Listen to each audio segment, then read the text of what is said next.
Bonsoir et bienvenue dans votre sélection UGC Culte. Au cinéma, il est courant que des films connaissent des difficultés. Certains cinéastes se battent coûte que coûte pour mener leur projet à bout. Mais la réalité du tournage prend parfois des proportions plus importantes et plus complexes que le scénario lui-même. C'est en racontant l'enfer de la guerre du Vietnam que Francis Ford Coppola a vécu le sien sur le tournage d'Apocalypse Now, sorti en 1979. Be my friend.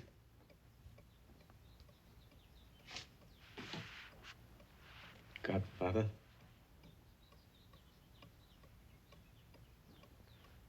Good. À l'origine du film se trouve un roman britannique paru en 1899, Au cœur des ténèbres, écrit par Joseph Conrad.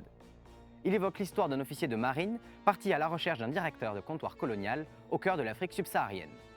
70 ans plus tard, George Lucas et Francis Ford Coppola, qui sont encore à l'aube de leur carrière, ont pour projet d'en faire une adaptation et transposer dans le contexte de la guerre du Vietnam, un conflit divisant l'Amérique et qui dure alors depuis 1955. De son côté, George Lucas se consacre à ses premiers longs métrages, THX 1138, American Graffiti et bien sûr La Guerre des Étoiles, tandis que Francis Ford Coppola devient un réalisateur de renom avec ses deux premiers volets du Parrain en 72 et 74. Porté par son succès, ce dernier se met à l'écriture dès 1975 du scénario d'Apocalypse Now avec John Milius, et après de nombreuses difficultés de financement, la production du film peut enfin débuter en 1976 avec d'abord 16 millions de dollars. Get out of here, run! Somebody's coming. Hi.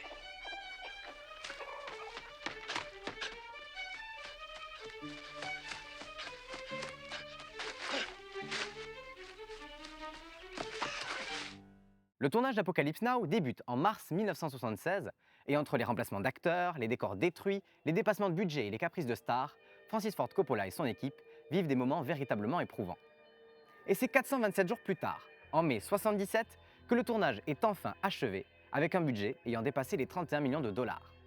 À l'écran, on retrouve des poids lourds du cinéma de l'époque comme Marlon Brando ou Robert Duvall, mais aussi des étoiles montantes telles que Lawrence Fishburne ou Harrison Ford, sans oublier le personnage principal, le capitaine Willard, brillamment interprété par Martin Sheen, qui s'était fait remarquer en 1973 dans La Balade sauvage, réalisée par Terrence Malick.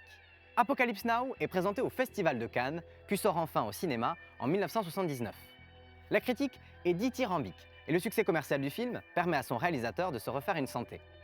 En 2001, le film ressort dans une version longue baptisée Redux, et enfin la version Final Cut scelle définitivement l'œuvre de Coppola en 2019. La production chaotique et l'enfer du tournage ont quant à eux fait l'objet d'un excellent documentaire, Au cœur des ténèbres, sorti en 1991. This is the end.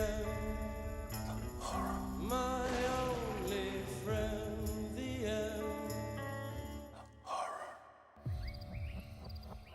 Plongez-vous dans l'œuvre démesurée de Francis Ford Coppola, Apocalypse Now, à redécouvrir dans sa version Final Cut, sur grand écran, dans votre sélection UGC Culte de ce soir.